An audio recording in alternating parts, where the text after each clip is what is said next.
Ini kisah para pejabat yang merendahkan dirinya, yang menghamba harta benda dan menjadikan negara dan rakyat sebagai sapi perah belaka.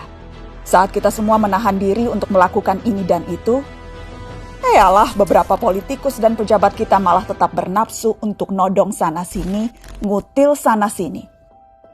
Saat kita semua mencoba bertahan di tengah badai, jungkir balik melanjutkan hidup saat semuanya begitu sulit, para politikus dan pejabat juga tetap berakrobat dengan anggaran.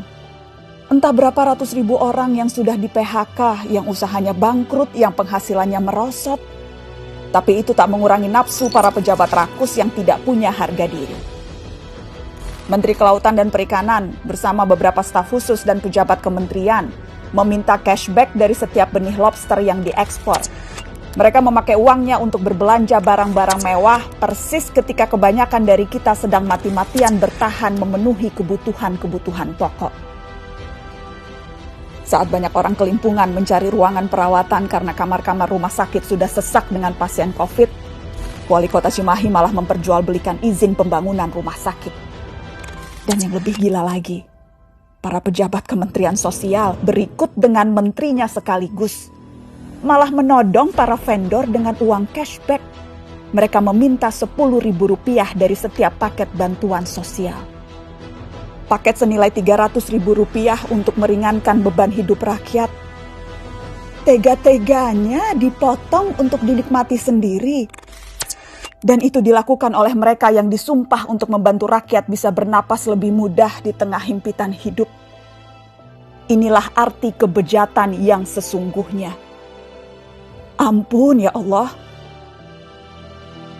Sejak awal, dana triliunan rupiah yang digelontorkan dalam bentuk bantuan sosial memang rentan diselewengkan. Sudah banyak yang memprediksi potensi ini. Mungkin memang kita tidak kaget, tapi bukan berarti kita harus maklum, bukan berarti kita tidak boleh marah. Kasus-kasus korupsi di tengah pandemi membuktikan kompas moral para politikus dan pejabat kita memang sedang berada di titik terendah.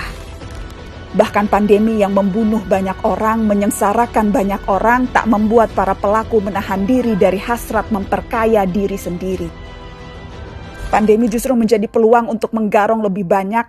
Kegentingan dan kedaruratan justru jadi ruang baru untuk bertindak lebih brutal, lebih banal, lebih ugal-ugalan, dan lebih tidak tahu malu. Publik, kita semua justru dibebani pekerjaan tambahan. Selain harus bertahan hidup, kita justru harus lebih teliti mengawasi kebijakan dan penggunaan anggaran. Tambah capek, tambah pegel, tambah frustasi. Tapi pilihannya tidak banyak. Semakin kita apatis, semakin senang mereka menggasak uang negara. Pandemi terbukti melahirkan kebiasaan-kebiasaan baru. Kecuali perilaku para politikus dan pejabat kita. Inilah kenyataannya, sudah sebegitu bangkrutnya moral mereka. Memang kita tidak kaget, tapi sangat wajar dan sangat pantas untuk kita marah.